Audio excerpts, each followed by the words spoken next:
Hi, my name's Dustin Atwood. I've been a professional technician for well over 25 years. I've been master certified for the majority of my time in the automotive field. A lot of you out there know me or have, sat down and met me at one of the shops or an event that we're doing.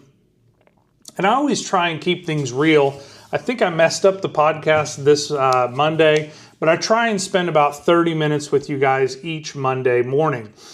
And so it's more current events or things that I'm seeing in the industry or comments that I get from you guys of things you want to hear about or experiences you want to share. So I greatly appreciate you commenting and subscribing wherever it is that you find this podcast at.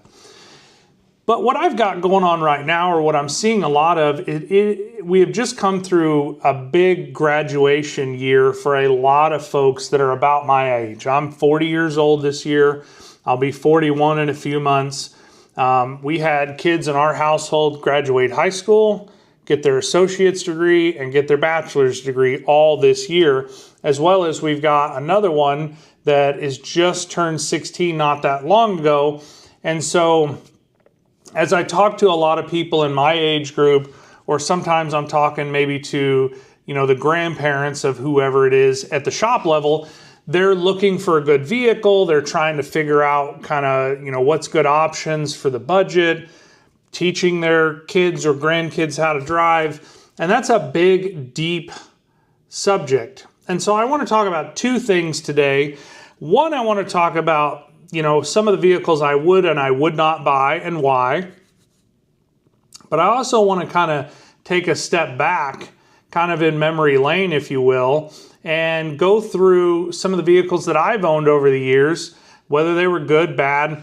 And I'll be honest, there's no way I could ever remember all the vehicles that I've owned.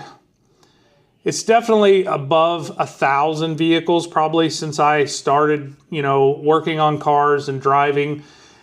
Majority of that was because I had bought vehicles that somebody else had given up on. They were done with it. They wanted $300 to $500 for it. I was able to get it back somewhat functional most of the time. Typically I drove it and then I would sell it and then move my way up. Like I said, I'm getting ready to turn 40 and it's been well over 1,000 vehicles throughout my lifetime. But there is kind of genres, if you will. I'm not a big car guy. I do appreciate cars, fast cars, fuel economy, etc. But I'm 6'3" and, pretty good sized fella. Depending on what time of year, you're going to find me anywhere from probably 250 to 280, 290. Somewhere in there is kind of where I live.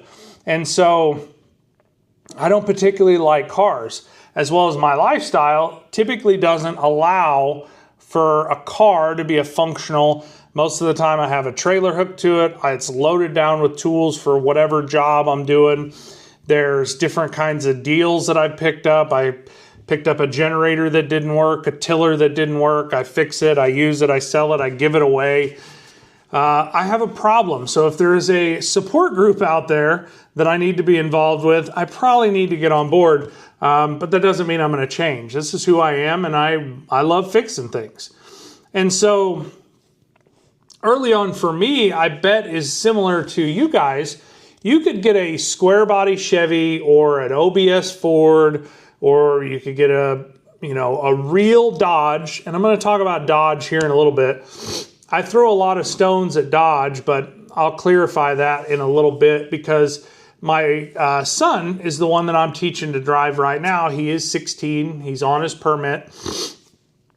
And I actually got him a Dodge Dakota, and I think I have some explaining to do out there for all the words that I've left out there on the internet about Dodge, but I'll do that here in a little bit. So you could buy an old farm truck, if you will, for $500 to $1,500 and get a pretty decent rig for the most part. Maybe they ran, maybe they didn't, maybe they had a bunch of rust, maybe they had some cosmetic whiskey dents in them. But that was pretty normal when I was a kid, and I have bought by the truckloads, literally, those vehicles out of fence rows, out of driveways with grass grown up well above the tires, trees growing through them. That was just normal for me.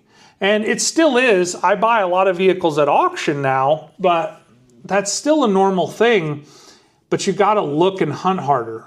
And I think, was fortunate to be a kid, come up through the 80s, 90s, and the 2000s. That was a really good time. The economy was pretty good. The world wasn't as crazy it is now. But in the, market of freedom, if you will, and getting your own vehicle, somebody could do that with a part-time job and hopefully have a dependable vehicle that was, doesn't break the bank. And I saw a lot of kids I went to school with, their parents would buy them a brand new vehicle, or they were making payments on it. And that was cool. That just wasn't kind of in the cards for me. And that's all right. I actually probably prefer it the way that it is now, is starting with a little bit older vehicle, putting some money and experience in it, trying not to cripple it down with burnouts.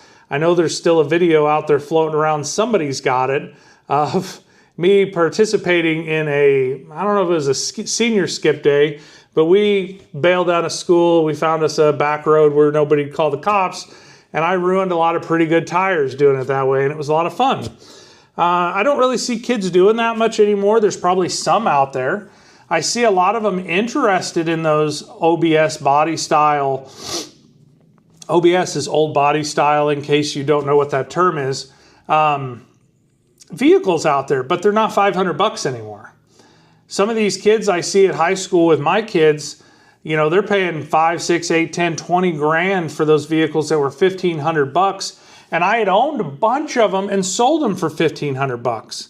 That's one of those things, if I could go back and have a little chat with myself, it's like, man, if you'll just sit on those vehicles, and I'd like you to enter it in the comments or give me some insight if you see me, of the vehicles that you owned over the years that were, just normal old vehicles. And all of a sudden now they're collectors and it's a fad and they're $20, $30, $40, $50, $60,000. Some of these for a rolling chassis, you're basically, or lack thereof, rolling, you're paying for a VIN number and then you're putting either new old stock or, whatever parts you can come up with to piece these vehicles back together, and you're paying a premium for it. Where brand new, that vehicle from the dealer was $3,500 with a big block in it or something. Even the S10s. I mean, you think about that. And I was a big S10 fan, Ford Ranger fan. We did a cool build earlier in the year. You can see it on YouTube, where we resurrected a Ranger that had a lot of sentimental value to it. Did a beautiful engine build on it. I mean, I've never seen a white engine block, but this one we did white with black. Oh man, turned out primo. But I digress. Those vehicles were not worth anything when I was a kid, and all of a sudden now, even the Rangers and the S10s, they're bringing them back, Dodge Dakotas. People are paying, sometimes what they used to sell for new, and arguably, they're probably a better truck than the vehicles we have now. And that's really the other part of it that I wanted to talk about today, is we work on we do custom exhaust, so I do some very old classic stuff. But as far as repairs, diagnostic, electrical, we work on pretty much 96 and newer. At 95 and older, I consider that warranty work. I'm sorry, not warranty work, restoration work. Warranty work's a whole different topic for another show. Restoration work. And my dad was an auto body guy. I spent a lot of time with him wherever he was working, whether it was a dealership, a classic restoration shop, or in the auto glass field. He did all of those throughout my childhood.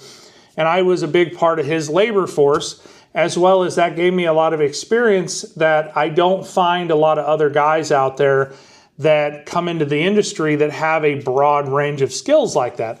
A lot of them had formal training in auto mechanics, obviously auto body, auto glass is its own kind of, but to have a little bit of a broad area in all of those, I'm obviously master certified in medium and heavy duty and automotive. I do hold some ASEs in auto body just because of, the time I spent with my old man.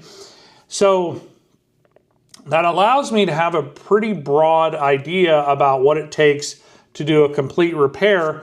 And we're in the repair business, not the restoration business. So that's really the difference. And so I think about all the trucks and cars that I've worked on through the late 90s was really when I got into the business, early 2000s, hot and heavy. And those were a lot better vehicles for the most part than they are now. Now, they don't have all the creature comforts. They didn't have Android Auto. They didn't have Apple CarPlay. They didn't have the crazy big screen mounted for the infotainment system. They were not internet ready, but they were dependable. And that, I guess, is the root crux at 10 minutes of what I wanted to get to at this point, that through the I would say mid to late 90s into the mid to late 2000s and even into the 2012, 2013, those are some of the best mechanically sound vehicles that were ever produced in my lifetime. Prior to that, you had carburetors, you had points. That phased out. A lot of people got out of the business then when fuel injection, electronic ignition, that came in. A lot of guys got real good at that. When distributorless ignition came up and GDI or gasoline directed ejected instead of TBI or port fuel injected, that changed things drastically. And so when I think about what vehicles I personally would buy right now, that's a really hard question to answer, let alone for you as a consumer or you as somebody who's trying to get a new driver out on the road and not breaking the bank. Now, I am going to talk about some positives. It's not all just negatives here. Some of the positives of these new vehicles is the safety systems, when working correctly, are better than anything in my lifetime. You get a young driver that's inexperienced that has adaptive braking, adaptive cruise control, blind spot monitoring, lane keep assist. I forget what the term is, but where it monitors your eyes of whether you're looking at the road or you're a distracted driver.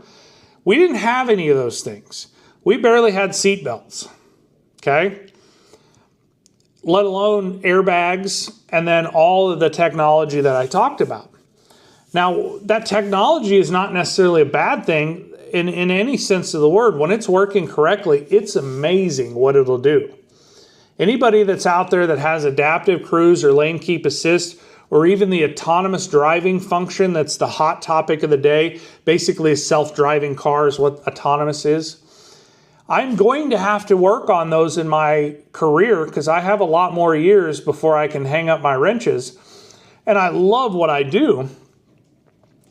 I am taking active training now to make sure that I am current and able to work on it. And when I say I is A1 Custom Car Care. But as you think about a brand new vehicle, a brand new driver, do you buy a brand new vehicle for that new driver? That's a good question. If you have the ability to do so and pay the high insurance rates and understand that the reliability of that vehicle is much lower than an older vehicle, maybe that's your play. But I know a lot of you out there, a lot of me included, is I am from the mindset that I want a little bit bigger vehicle. That gives them some room in there, hopefully, as far as if they do get in a collision. And I want something that if it gets in an accident or they tear it up mechanically, that it's not a terrible, devastating loss. And I'll give you a little story real quick. I think this was probably about 12 years ago, give or take. And I had a really, really nice, I think it was a 392 Hemi Challenger towed into our 4th Street store, which is where I'm at right now. And it was a no crank. And so it was a very young man. And I remember that being kind of a red flag. It's like, that's a lot of car for somebody that's just barely out of high school. And he was a local college student here. So we pull it in the shop and it's a no crank. The starter was burned up on it. But I had the forethought, as well as the tow truck driver tipped me off and said that they had poured 4 or 5 quarts of oil in this car and they were trying to crank it over and the engine essentially was locked up on it. Now the kid okayed the checkout time or the testing time because it, as much as everybody thinks that the code reader is going to tell me what's wrong with the car. It doesn't. This is a little tongue-in-cheek free diagnostic magic 8-ball. I know you can't see it, but it basically guesses at what's wrong with the car. And those little code readers, that's basically what they do as well. So I checked the amps running down to the starter. Starter was toast. I did put a bar on the crankshaft, and I did get it broke loose, but it had a tight spot in it. Physically, I could feel it get tight, or there was something galled. Whether it was bearing, piston seized, I don't know. I didn't tear down the engine. So I call them up and I say, hey, I know 100% your starter's bad, but more than likely we have a mechanical engine problem and you're probably going to need a motor. And this car was only a year or two old back then. So he's like, how much is a starter? Well, it was so new that the aftermarket didn't offer a starter. So I had to go to the dealer. It was Central Dodge back then, not Corwin here in Springfield. But I ordered one in, and I advised him up front. I said, it's probably not going to fix it. You're going to spend whatever it is. I think it was like $600 back then, which was a lot of money for a starter then. With the way the world is now, $600 for a starter, that's probably not crazy. But back then it was. And if you put a motor in this car, you're probably going to have to put a starter in it anyway. Other than my labor time, you're not losing a whole lot. But I said, I believe you have an engine issue. Put a starter in there, had an engine issue. Here's where the curveball comes at me. He pays. The whole bill was like $600. I get an angry call from Dad. This was Dad's car. Dad had let son take it to college. I don't know what they were doing. I don't know whether he didn't check his oil. I don't know whether he didn't change his oil. Like I said, it's been 12-ish years ago now.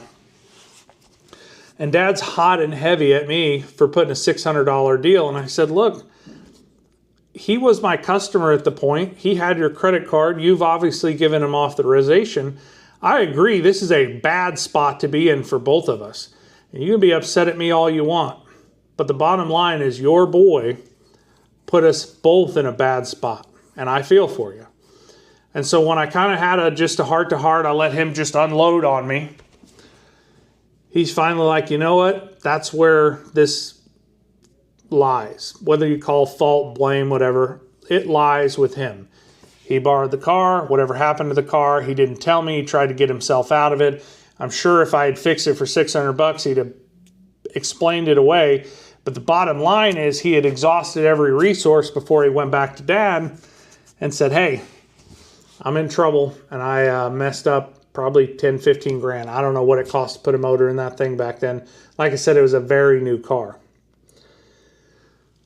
So I share that whole story, and let's wrap things back to where we started. A, are the cool cars that you've had and sold, but B, do you trust a kid, A, with a high-performance late model car, or do you get him something that if it goes awry with a new inexperienced driver, you don't lose, 15, 20, 30, 40, 50 grand, fill in the blank with whatever your budget can hold. Well, my mind, even for me, but especially for young new drivers, is I want to kind of build them something, if you will. I want to take something that, is going to cost me a little bit, but it's dependable. I'm going to invest some time, money, and resources in it. And I'm hopefully going to spend time with them to where they know the ins and outs of it. So early on, and this is several years ago, in our household, we had a young driver. He's still driving the same car that he learned to drive in, got him through high school, got him through college, just graduated. I talked about the graduation right now. And he's still driving that vehicle to this day, and he lives right about probably 100 to 120 miles from us right now. So that is I'm going to try and remember off the top of my head, I think it's an 05, maybe an 03 or 4 Hyundai Santa Fe that, of course, we acquired. It needed an alternator. It's had some oil leaks, the AC, tires, brakes, all the normal stuff. But for our investment, I am still way, way ahead than making a car payment or getting a kid into debt at 20 years old. And so there's one. And I think it's probably 250,000, so 250,000 miles on it, give or take. And we've had to learn some things. We've had to learn when the alternator goes bad because it went bad again. We've had to learn what an engine misfire, what changing a tire is like. But it hasn't hurt me too bad teaching on this particular vehicle. And if I had lost it altogether, it wouldn't have been that big of a loss had we had a note making payments on something. It's been in, I think, 2 wrecks, maybe 3. 2 of them for sure were not his fault.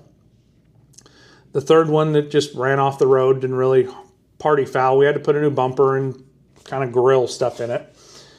So not a big deal. The second one, we had an 05, I think, or 6 Kia Sorento. Got her all the way through high school and pretty much her associate's degree here at Missouri State. She likes to travel a bunch. I basically said, look, these cars are close to home cars. Within about 100-mile radius, I can go and get you relatively quickly if it breaks down or gives you problems.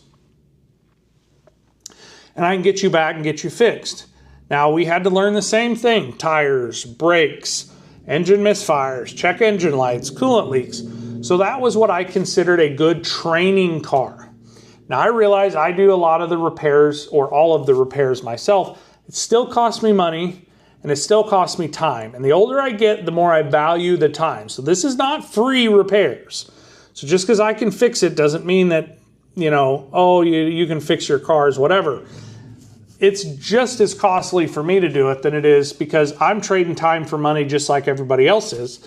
So whether I'm spending time on that or I'm working or you're working and spending money on auto repair, in my mind, it's the same. You can leave me your opinion in the comments. I would truly love to know what it is. But she likes to travel. And so we had a discussion. She kept taking it on, 4 or 5 hour trips. It did fine. But I knew that this car, that was too much taxing it. So we had a discussion. I went up. I helped her get into a Honda Civic. So there's the other side of it. When she decided to go to a new car, I alluded, what cars would I buy?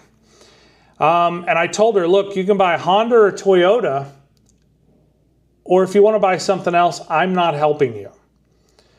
She makes her own car payments, all that. We help her with some other things, insurance and whatnot, cell phone. But she's responsible for her car payment because she decided to do that, and she loves it. She takes good care of it.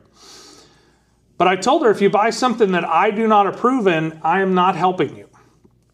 And I would love to tell you that I would buy a Ford, a Chevy, a Dodge, Stellantis, Fiat, BMW, Mini. I'm sure I'm forgetting Hyundai, Kia. I wish I could tell you something that was built domestically that I would want to buy. And arguably Honda has quite a bit that are at least assembled here in the States. But it's more of a global world right now. And hopefully maybe it's moving more back to a domestic and I can say, hey, this is high quality. But right now, Honda or Toyota, as far as new, is where my money's at. I actually just worked on, I think there's a video here on the channel about a brake inspection that our shop down in Arkansas, I can't remember what edition it was, but it was a Toyota Tundra that was like 1764 edition. I'd never seen one of those, but it's very comparable to the Ford Ranch Hand or King Ranch.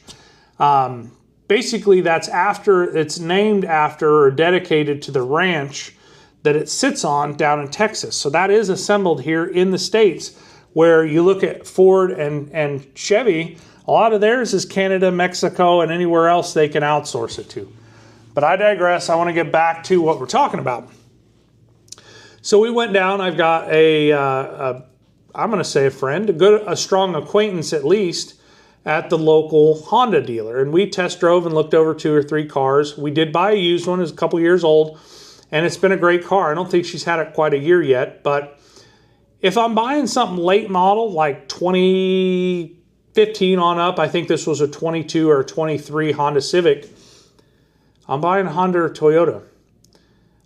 There are a few others out there that I maybe will, if I have time, work here in the video. But for my money, And what I'm doing with my son is he's getting a 97 Dodge Dakota. And you can see some videos. I've been kind of rehabbing it. It's not a beauty queen. It's got a big nasty dent in the bedside that we're going to have to work through. But I've done quite a bit to resurrect it. We bought it at auction. I would say sight unseen, but we could see pictures. And I think maybe there was a video of it. But it was 6.5 hours from here. But initially I was buying it for one of our other daughters, or my oldest daughter. I wanted her to have a 4-wheel drive, smaller V8 truck. And that's why I was fine to drive Timken, Kansas, which is, nobody watching this probably knows where that is. But it's closer to Colorado than it is Missouri. We'll put it that way. But I was fine to make a day of it, and it was a very long day. I think we went almost 800 miles that day. And she's decided she wanted to go a different direction. So we're probably going to build and put together a Honda Civic for her. So I had this extra truck laying around, and it took me so long to get it together that my son was ready. Excuse me just a minute. We'll pick this up. All right, we're back. Sorry about that. Sometimes duty calls. But I believe I was speaking about, it took me so long to get that truck put together. My oldest daughter decided, hey, she wanted to go another route. Well, now my son has come up and it's going to be his rig. And so I know I talked earlier about kind of my thoughts on Dodge. Now, I've said a lot of things where I just don't appreciate the reliability of what Dodge or some of the cars they're manufacturing and some of the, pattern failure problems they're having. And arguably we could have that with all of the manufacturers out there. But Dodge, Chrysler, Stellantis, Fiat, I think Mercedes had them. They were owned by like 5 or 6 or 7 just rich guys at one point in time. Over the last, I'm going to say 20 years, Dodge has just gone through so many changes. The Dodge of today is really Ram, is not the Dodge of yesteryear. And as I kind of was thinking about this little 97 Dodge Dakota, and I've been driving it around, he's been driving it, we've been working the bugs out of it. When a vehicle finally gets typically sold, it's because the person who owned it, they lost faith in it. Or they, in this case, I believe the old farmer just passed away. And so there's the initial thing of whatever took it off the road, and then there's all the extra things that happened while it sat, or things that had been broken but didn't prevent it from being used. And so for him, it's worked out. We put a full set of 31-10-50 15 all-terrain tires on it. We replaced a bunch of front end parts, a bunch of brake parts, got the AC working, fixed some of the cooling system, put CV axles in it, did some exhaust work for them, and we're going to continue kind of resurrecting this vehicle back from not being usable. And yeah, if he wrecks it, blows it up, blows the transmission out of it, damages it beyond repair, I'm going to probably not be real happy, but I'm not going to lose $50,000 in insurance claim. And so that's kind of my thought. And this will be a very dependable truck for him for a long, long time. Moderate price on parts. Some of the older vehicles, parts are getting harder and harder to come by to keep them on the road, which really stinks in my opinion. It's absolutely atrocious. When I was a kid, you could get parts for stuff back into the 60s, 70s, 50s. No big deal. Now it's 15 years old and all of a sudden that part's discontinued and nobody makes it. That's rubbish in my opinion, and that's about as polite as I can put it. So basically, I guess I'm boiling this down to, what are your guys' thoughts? Do you buy a kid a brand new car and see how it goes? There's probably some of you out there that maybe your parents did it for you or you've done it for your kids. But in my experience, that first 1 to 5 vehicles, they have a hard life. And things happen like that Dodge Charger, it was a Challenger that I talked to you about earlier in the video, where They just don't know any better. Maybe the kid wasn't beaten on it. I don't know whether he was or wasn't. I don't remember it being anything bad. I just don't think he ever checked the doggone oil in it.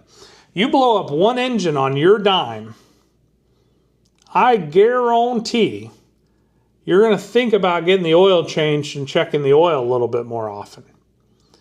You do burnouts until the tire blows, you're probably going to think about how much that burnout costs you when it's coming out of your money and not mom and dad's or grandma and grandpa's. I love doing burnouts as much as the next guy or gal. And I still do a few of them. I'm not too old for that yet. But I know how much that costs every time. And tires, even in today's time right now, I don't even say the word tariff on this video, but things are going to keep going up. They haven't hitched that breaking point. Tires is one of the things, and we sell tires. We're a tire repair shop, tire service center. I don't keep that money. Most of that money goes right to me and right to the tire vendor that we have a relationship with, that I can get you the best prices possible on those tires. So when I think about doing a burnout, I'm a little more hesitant. It's got to be a special occasion anymore. But I digress. I think between the two, I had to stop and start this video once.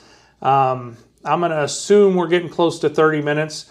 Please leave down in the comments your thoughts about this. Maybe some experiences and lessons you learned or wish you would have been taught about being a young driver.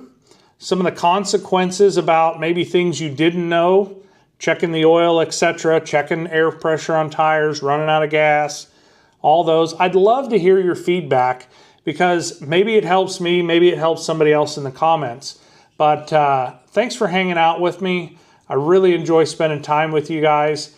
And if you had a really cool car and you made it this late in the video that you bought and sold and wish you had back, I would love to know what that was. Car, truck, van, whatever it was. Thanks for hanging out with me.